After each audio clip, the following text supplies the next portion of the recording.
ഇന്നലെ റോഡിലൂടെ മഞ്ഞുമ്മൽ ടു എടപ്പള്ളി യാത്ര ചെയ്യുന്നതിനിടയിലാണ് ഞാൻ ഈ കാഴ്ച കണ്ടത്. പാലത്തിൻ്റെ സ്ട്രീറ്റ് ലൈറ്റിൻ്റെ താഴെ ഇരുന്ന് പഠിക്കണ ഒരു പയ്യൻ കേട്ടോ. സൊമാറ്റോ ഓർഡറിൻ്റെ ഇടയിലാണ് അവൻ ആ സ്ട്രീറ്റ് ലൈറ്റിൻ്റെ താഴെ ഇരുന്ന് പഠിക്കണേ. അപ്പോൾ കണ്ടപ്പോൾ ഒരു അത്ഭുതം തോന്നി. ഞാൻ അടുത്ത് നിന്ന് സംസാരിച്ചു.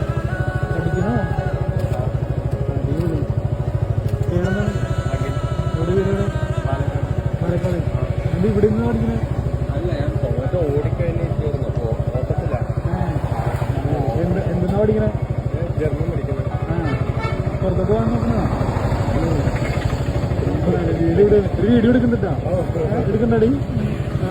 അതിന് മോൻ കാണിച്ചു കൊടുത്തേ, അഖിലിനെ കാണിച്ചു കൊടുത്തേ. ഏതാണ്ട് അഖില് ടൊമാറ്റോ ഓർഡറിന്റെ ഇടയിലും പഠിക്കാൻ സമയം കണ്ടെത്താണ്. ഈ റോഡിലൂടെ അല്ലെങ്കിൽ ജോലിയുടെ ഇടയിലും അവൻ പഠിക്കാൻ കാണിക്കണം മനസ്സിനൊരു ബിഗ് സല്യൂട്ട്. അപ്പോൾ എന്തായാലും ഞാൻ കണ്ട കാഴ്ച നിങ്ങളോട്ടും കൂടി ഷെയർ ചെയ്താണ് കേട്ടോ.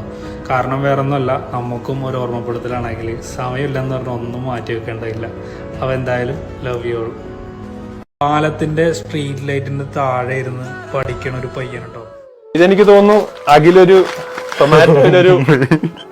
സൊമാറ്റോയിലൊരു 3 വർഷം പോകുന്ന പൈസ ഉണ്ടാവും.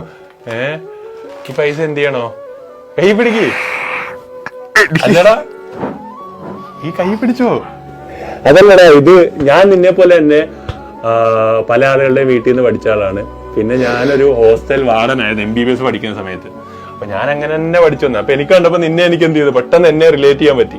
ഇനി എന്ത് ചെയ്യരുത്, അതായത് വേറെ ഈ പൈസ കിട്ടിയെന്ന് പറഞ്ഞ് വേറെ ഒന്നിലേക്കും പോലോ കാര്യങ്ങളൊന്നും അല്ല. പഠനം തന്നെ. പൈസ എന്ന് പറയുന്നത് ഇതൊരു സപ്പോർട്ട് മാത്രമാണ്, ഇതൊരു കടമാണ്. നിന്റെ റെസ്പോൺസിബിലിറ്റി രക്ഷപ്പെടണം. എന്നിട്ട് എന്ത് ചെയ്യണം, എന്നെ പോലെ നിന്നെ പോലെയുള്ള മിഡിൽ ക്ലാസ് അവര് പഠിച്ചാൽ മാത്രമേ രക്ഷപ്പെടൂ എന്നുള്ള തോന്നലാണ് നിന്റെ വീഡിയോ ഇന്നലെ കിട്ടിയത്. പഠിച്ചാലേ രക്ഷപ്പെടാൻ പറ്റുള്ളൂ. അപ്പൊ അത് നീ എന്ത് ചെയ്യണം, മെസ്സേജ് കൊടുത്ത് കുറെ ആളുകൾ എന്ത് ചെയ്യണം, രക്ഷപ്പെടുത്താൻ നിനക്ക് പറ്റണം. പറ്റും.